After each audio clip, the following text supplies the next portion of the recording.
Hey, what's up, people? This is your boy Gerald. It is Friday, the 13th of December, 2012. How y'all doing?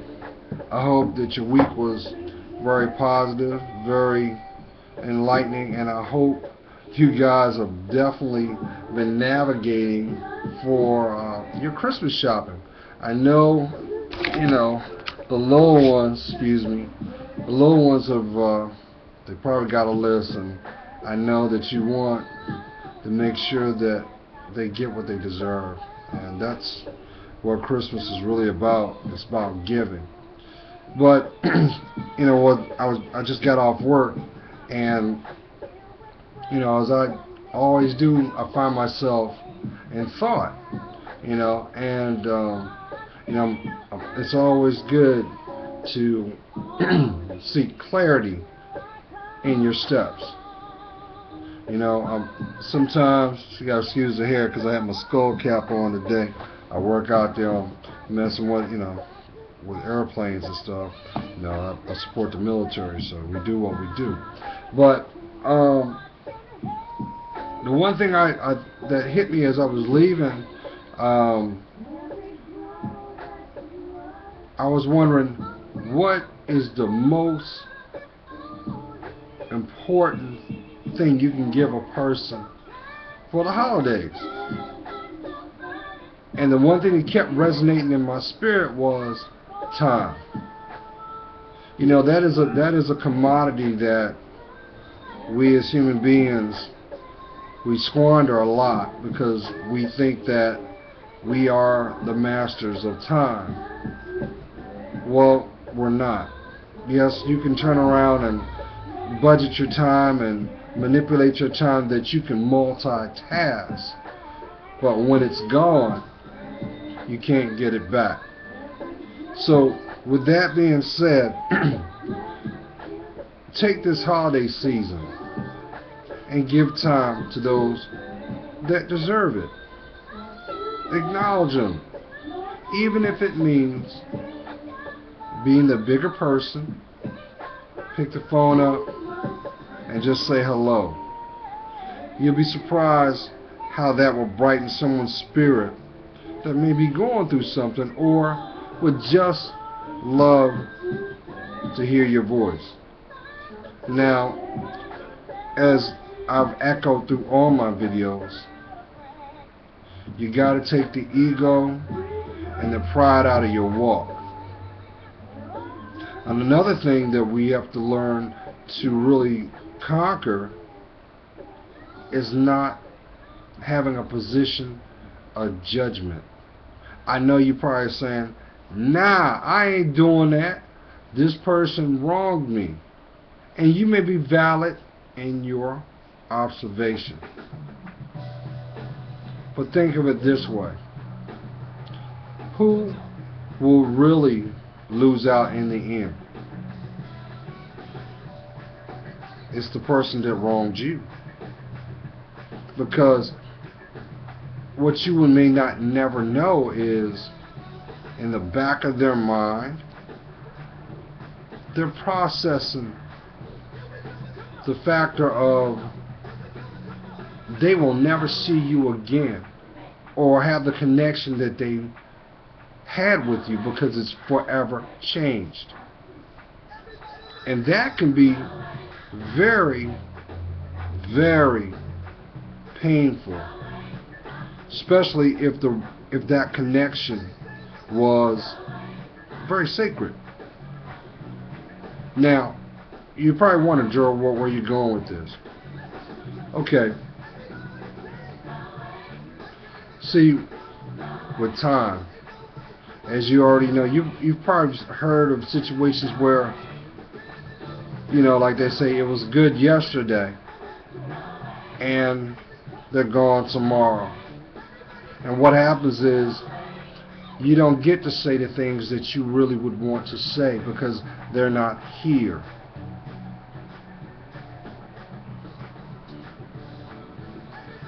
It's not, you wouldn't want that on your conscience unless you don't have one. So be the bigger person. Now, I will say this. If you're in a situation where you feel that it is best that contact should not be made, then follow your gut instinct. Pray for them. Pray that they'll get it. Pray that they'll wake up. And one day, you both will be in harmony to get to sit down at the table together and hash out whatever the division was, if it's possible to do. But first, what you got to do is you got to forgive them and then forgive yourself. Because by doing so, what you do is unlatch yourself to the situation that caused you the pain. You know, like they say, don't claim it. That's exactly what you're doing. You don't take ownership to pain. You deserve to have the best life that 2013 will offer you. But you got to work for it. Anything worth value is worth the sacrifice. And real recognizes real. I think next year a lot of people are going to change their viewpoint on how they see things, and the hardest thing that they're going to be faced to deal with is dealing with the belief systems that once served them before. You know, a lot of people are going to more or less take a position of really authenticating their lives. If you know that something is not serving you, you're going to do everything you can to get yourself up out of there or bring the right element in there, because that's what it takes to be happy. So yeah, I believe that a lot of people are going to get the emotional broom out, and I think a lot of people have already began doing that already, because you should want the best life that you want. Because you got to remember, your environment is a product of your day-to-day. You represent that. Like, for example, how many times have you seen a situation where, I hate to say it, I'm guilty of it too, you let your car go, get junky, but if you look at your car, 9 times out of 10, where you live, it looks that way too. Because that's a ripple effect that you've got something going on in your life that you're trying to either focus and resolve, and something kind of is offset. There's an imbalance there. Well, 2013 is about making all jagged edges smooth and living the life that you deserve, having the people that you deserve, that's going to, number one, see your worth, see your value, appreciate your time, and more or less truly match your belief systems. You know, that's why they say in the Bible, like-minded people.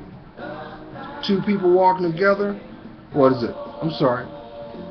2 people, I'm messing it up, I'm sorry. 2 people can't walk in harmony, alright. You can't, well, I'm sorry, I butchered it, I'm very sorry. But in a nutshell, the Bible is saying like-minded people can only walk together in harmony. If you're not like-minded, there is conflict. You deserve nothing but smooth sailings in your life. You have paid your dues. You have embraced your wisdom. You know what's best for your walk, and guess what? You know that you love you. And once you have those in flow, everything in your environment will echo that, because it should resonate who you are. You look, walking around with the dead wood or holding on to the dead weight, you're going to leave that in 2012. You are. Look, we're going to have a beautiful spring, a memorable summer, and better days for your life. But it all starts when you say, I deserve to be happy. I love myself, truly. Even if that means you need to take a time for yourself and heal and fix the problems or imperfections in your life. Now, I'm not saying everybody's perfect, because we're not. We're humans. But, as I said before, if you've got a listing of what you want your higher power, my higher power is Jesus Christ all day, to bring this person in your life, don't you think it's fair that you match them same qualities that you're looking for? Because if you do that, you both are in flow. You both can be yoked. But if one person is doing this and the other one isn't, then it's not balanced. That's not fair to you. That's not fair to them. And that's why they say real recognize real. So ladies, if you want a good man in your life, stop looking for him. Let God bring him to you. That's why it's in the Bible. That's why it's there. I know you're saying, well, no, don't do that. Listen, not saying this, don't want to say anything about judgment or nothing, but you know how the fairy tale, they say, a lot of women believe my knight will come, my Prince Charming will come. Well, guess what? If he's spiritually grounded, he'll find you. He will find you. That's just how it goes. And don't you think you deserve that person if you choose to have that person in your life? And if you're not in that position in your life at this time, that's okay. It's a scientific fact. For every year that you're involved with a person in a relationship, you are supposed to give yourself 6 months. So you multiply 6 months for the amount of time that you were in that involvement, and that will give you the time to not only find yourself, focus on yourself, and if you need more time, do it. Do it. So when you feel it's time to allow companionship to come into your life, guess what? You'll have the butterflies again. It will feel new, and it should feel blessed. It should. And it should honor you, because that's what real men do. Don't get it twisted. Do not think otherwise. That's what we do. But we can't do that until you see your worth, start loving yourself, and expect it. But that doesn't mean put the diva tiara on there, because guess what? Every good man, he gonna treat you like a queen anyway. That comes with it. But first, he wants to see your worth. He wants to see your value. And if you let God direct you, your happy ever after will come. He will. Well, it's a little bit after 14 minutes. So I hope you guys have a beautiful weekend. If you're out there shopping, please be safe.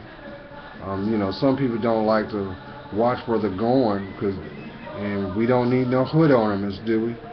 No. So, God loves you. I'm praying for you. You have a blessed weekend. And until the next time, stay blessed.